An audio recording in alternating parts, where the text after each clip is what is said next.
এই যুদ্ধের ঘটনাটা শুনলে আপনার চোখ দিয়ে অনবরত পানি চলে আসবে। আমার রসুল উহুদের ময়দানে যুদ্ধে যাবে, তখন যুদ্ধের জন্য রওনা হয়ে গেল। সামনে এক মহিলা সাহাবী এসে বলে, ইয়া রাসূলুল্লাহ, তার কুলের মধ্যে একটা ছোট মাসুম বাচ্চা রয়েছে।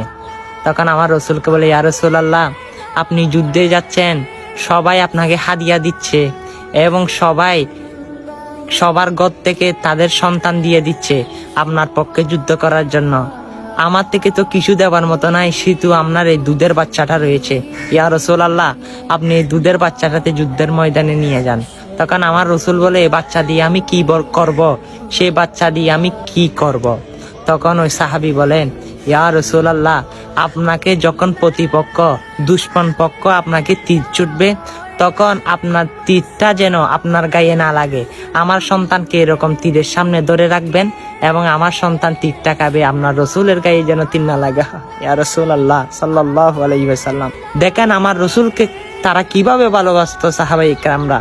আর আমরা সেই নবীর উম্মত হয়েছি, সেই নবীর সুন্নত নাই, সেই নবীর আকৃতিক নাই, সেই নবীর নিয়ম শৃঙ্খলাগুলো আমাদের মধ্যে নাই, ইহুদি নাসারাদের চরিত্রগুলো আমাদের অন্তরে। ইয়া রাসূলুল্লাহ, জানি এগুলো হেদায়েতের পক্ষে কখন আসবে আপনার রসুল আপনার মতো আপনার দিকটা অনুসরণ করবে।